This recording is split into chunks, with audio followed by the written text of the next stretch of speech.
So folks, you join me in my latest acquisition, which I mentioned is a late 2005 BMW 630i Cabriolet E64.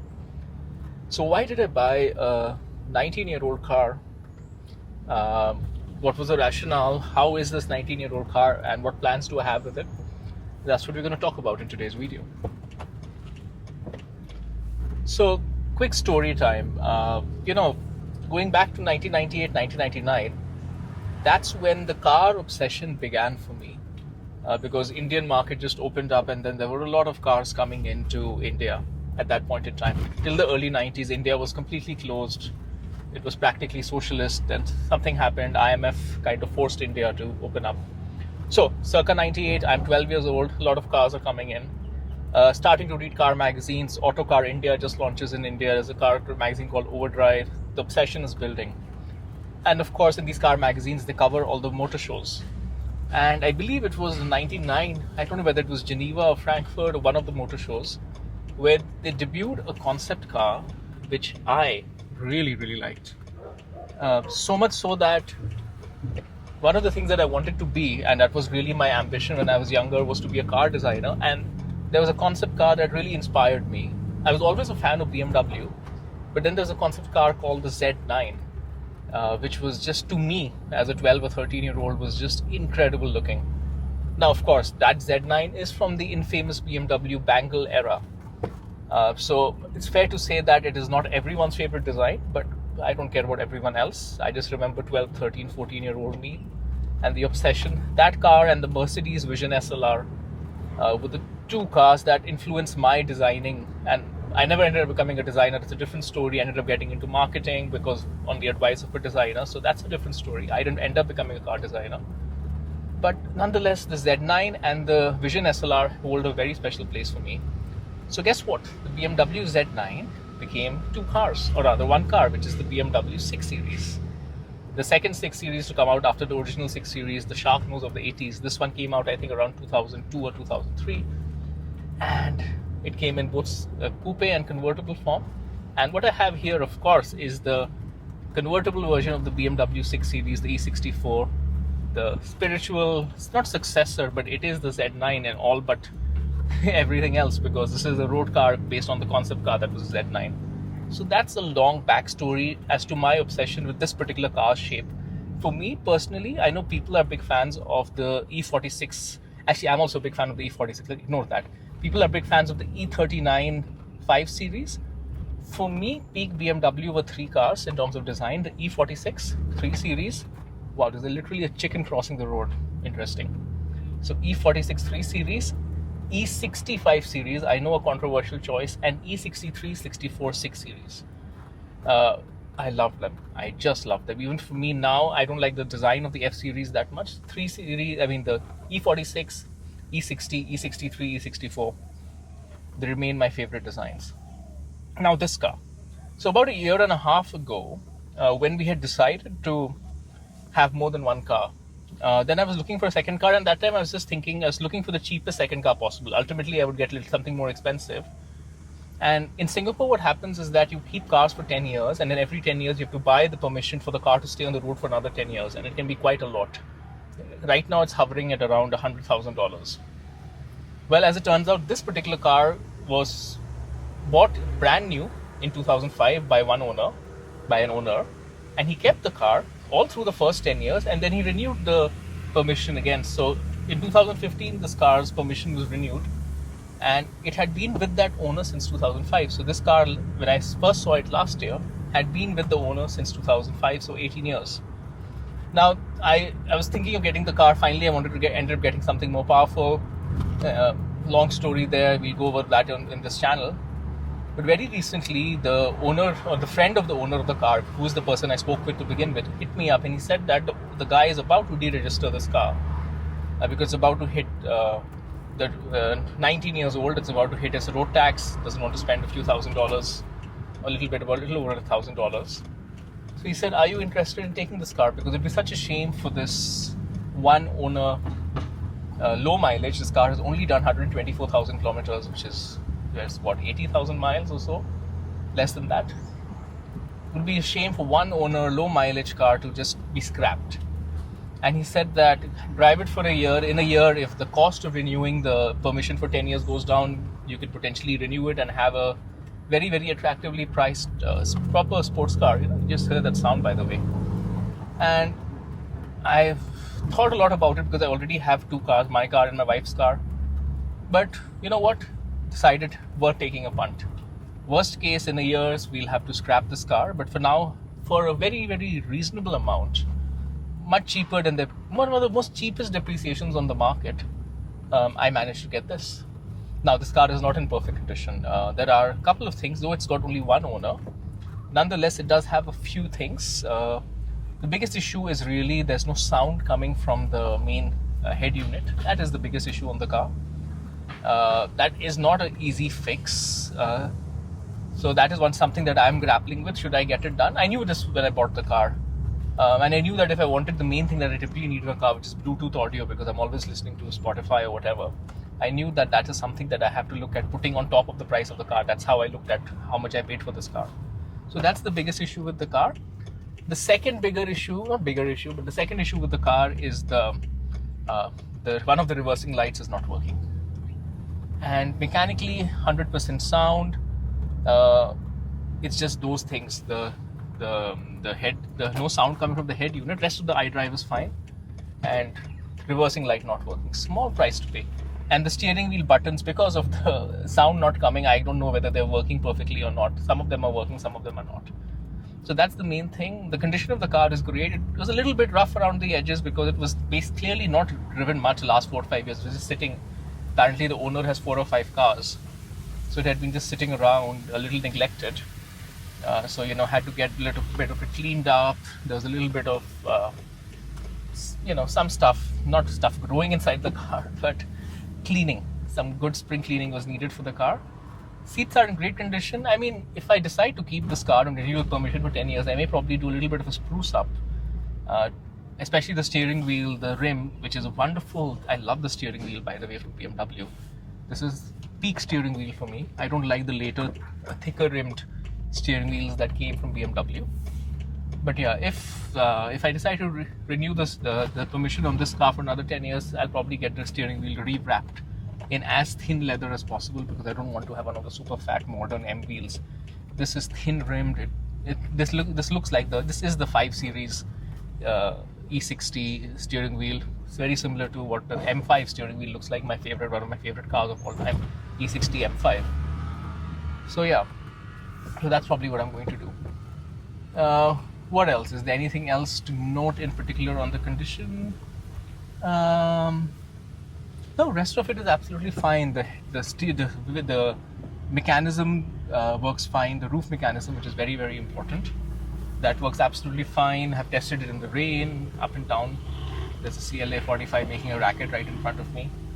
I want to talk about this car's sound and beauty of this car's sound, which is not a racket like that 2-liter over turbocharged car. There's a certain purity to the 6-cylinder sound of this car. Do you hear that?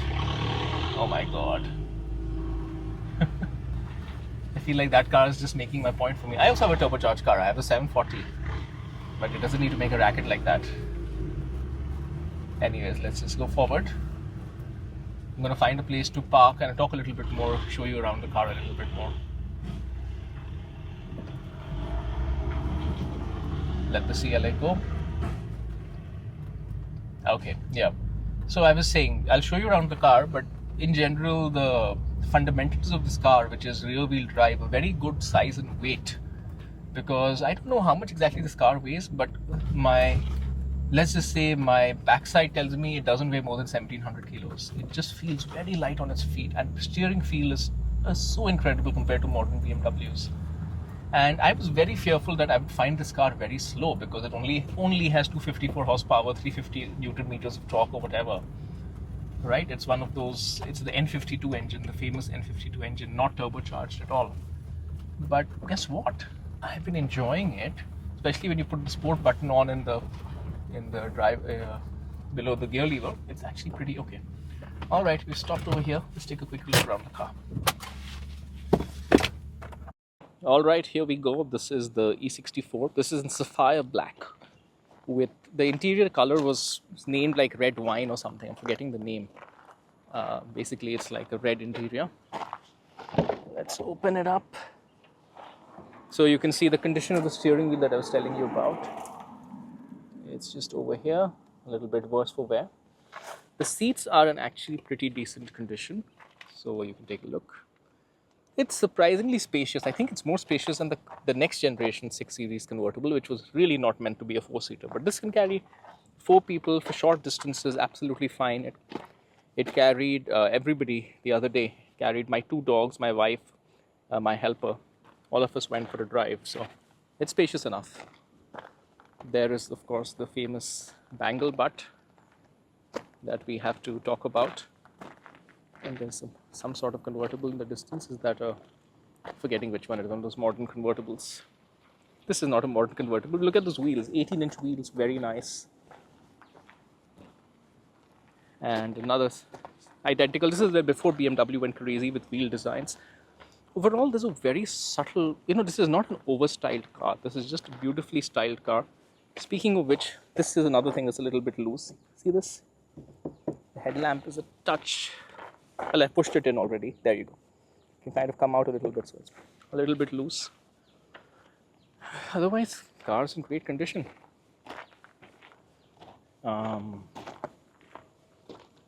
Yeah, it's. I should unlock this car.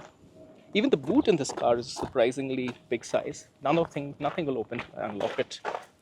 Give me a second over there. The car is now successfully unlocked. Boot is a decent enough size, even with the top down. It could fit a couple of bags. I think this will probably be about 270, 280 liters. It is quite wide, deeper than you expect, both in terms of how depth and in terms of just how low it goes. And yeah, let's have a look at the rest of the car's interior. It's such a different era of BMW. These AC controls work so well. The AC controls in my 7 Series seem very fussy compared to this right now. It's so simple. You've got a big fan button, temperature. These knobs are just so easy to use. Big buttons, that's all you want. The iDrive is still working. As I said, the unit is not working particularly well, but the navigation is still... sorry, the sound is not coming, but the navigation and everything is working fine, just fine. This is a little bit funny. It reminds me of the E60 530i that I had 12 years ago. A lot of nostalgia here for me. The dashboard works just fine. You need to press the button. Opens up. Heavy, wow. There is no cost cutting on this car. Like, everything just feels so solid. And I took it to my sound guy just now because we tried to figure out what was happening with the sound, and he was saying that this is a very high spec car because it's got incredible number of speakers all over the car. So, and all of them are working fine, thankfully. The speakers don't need replacement. But yeah, just look at this, such a beautifully styled door. I don't know if you noticed, but look at the angle at which it is. It's not straight at all. It's like at an angle. And even the front door over there. Yeah, okay, so let's get right into it. What other thoughts do I have? Concluding thoughts. This is, of course, the first video. What am I going to do with this? I'm going to get the sound fixed. I don't think I can do with the sound not working properly. That's the main thing. So I will have to cough up equivalent of about $2,500 US, 3,000 plus Singapore dollars to get basically iDrive 6 done, get the sound fixed. He's tried other options. Nothing else seems to work. And anyways, I want Bluetooth compatibility anyway. This one does have Bluetooth compatibility in 2005, but only for the phone call, not for streaming music. So that's the main thing that I'll get done to it. At some point in time, I just want to get this, particularly the driver's seat. Just want to get some sort of treatment done. Rest of the seats seem absolutely fine. And maybe get this rewrapped. I'm waiting to see what happens with the sound system and whether these buttons are fine. If the buttons are working fine, I'm just going to go with this steering wheel and just maybe get it rewrapped. It feels actually very good. It looks horrible, but it feels very nice to drive. The other thought I've had is, can I get an E60/E63 M5, M6 steering wheel with the paddle? Because this doesn't have paddle shifts. It just has, the 6-speed ZF, and you can kind of manually change gears back to go up front to go down. But actually, I like the character of the car, so I'm not too eager to put paddle shifters on it. I really like the character of the car. Um, yeah, other than that, need to get that reversing light fixed. And that's it. Mechanically, it's absolutely fine. The engine sounds amazing. It's so torquey, surprisingly, and I've kind of realized what is the advantage of driving a naturally aspirated car, because the throttle response is always there, and you tend to keep it higher in the rev range. Speaking of the rev range, look at how beautiful those dials are. My God, compare them to the digital monstrosities that you get these days. Like just looking at those dials and that cockpit towards you is just, yeah, it's an era long gone back. This is the BMW of my childhood, and I really, really like it, and I really, really miss it. So, speaking of the performance, so I thought I'm used to an Alpina B3, right? 400 plus horsepower, 650 Newton meters. And then I've been driving the 740i, which is also a very powerful car with the B58 engine. So I thought this is going to feel very sluggish. It doesn't feel sluggish at all. But especially when you use this, you put the sport button on over here. Let me just turn this thing over here. It gives this razor-like throttle response. It's way better than any car I've ever driven. And it's constantly in the rev range. Yes, you never get a push like you get with a turbo. You have to kind of rev it. But it's so rewarding and so natural to rev it. It's not like the diesel that I have, right? For example, the Mercedes diesel that I've talked about, which is a diesel, so it doesn't like being revved. This car just loves being revved, so it's very natural to drive it in a revving fashion. And because it's not that powerful, I mean, it's still a sub 7 second 200 car, but you get to actually rev it out at legal speeds. You get to enjoy the sound of that engine. So that's one big advantage, right? If I had something like a 335i or a 435i or 440 convertible, I could not rev that thing out and I could not hear the engine sound that good, because I would probably get into way illegal speeds. This car, you can rev it out. You can put it into semi-manual mode and you can go through the gears. And you can, third gear is a bit long, but 1 and 2 are pretty short and you can really enjoy the sound of it. Okay, so this is just the first video. I will of course keep you updated with what I do on this car, and I'll see you next time.